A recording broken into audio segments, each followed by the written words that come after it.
nakita mo nung kasambahay ka na aasenso ka? Parang pumasok ba sa isipan mo na nung nagtatrabaho ka, naging kasambahay ka na magiging CEO ka ng sarili mong brand? Nung kasambahay ako, never na pumasok sa isipan ko na magiging, kasi mahiyain ako. Kaya nga kasambahay lang lagi ang nagiging trabaho ko. Mahiyain ako. Kaya never pumasok sa isip ko na magiging brand owner ako. Pero pinangarap ko din naman talaga na maging maganda yung buhay ko. Kasi sa pagiging katulong naman, halos wala kang pahinga. Yung, nandun pa yung part na kakain ka, iba yung pagkain mo. Parang maiinggit ka na, yung amo mo. Ganun sa sarap, iba? Yun, ang sarap ng pagkain nila, tapos ikaw tira-tira. Diba?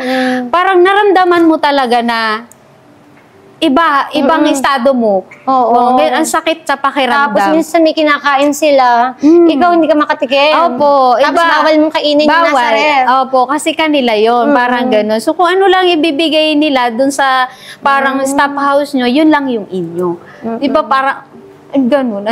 Naramdaman ko talaga na iba kapag wala kang pera. Pero pinangarap ko din talaga. Pero sabi ko, kung ako bibigyan ng pagkakataon ni Lord na maging mayaman, hindi ko gagawin yung bagay na yun. Kasi sobrang sakit.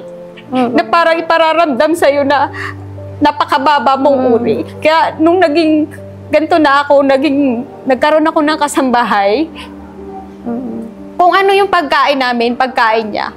Hindi kami yung sasabihin mo maghihigpit or ano. Hindi. Kung anong galaw namin, nararamdaman ko yung na kapag nandyan ka nakatingin, yung parang, alam mo yung hirap kang gumalaw. So yun yung iniiwasan ko rin na gawin din sa kanila na babantayan sila. So mas okay sa akin na nasa store ako. Ano sila, malaya silang nakakagalaw kainin nila yung gusto nilang kainin. Sorry, umiyak na ako. It's okay. Kasi andun yung pakiramdam eh. Actually, mas ma-appreciate mo kung anong meron ka ngayon eh. Pag naaalala mo yung before mo. Yes, oo. Hinahayaan ko sila. Parang inaano ko na, kanila din yung bahay. Kasi ang hirap na nung katulong ako na laging may mata na tumitingin sa'yo na hindi ka makapagpahinga kasi nga nandun sila na tuwing may gagawin ka, nakaabang sa'yo, parang ganun. So yun yung mga bagay na hindi ko ginawa. Kasi ayaw kong maramdaman nila kung ano yung naramdaman ko. Alam mo yung feeling eh, na parang, minsan yung parang gutom na gutom ka, gusto mo kumain nung nasa rep, di ba? Takam na takam ka, hindi mo pwedeng kainin.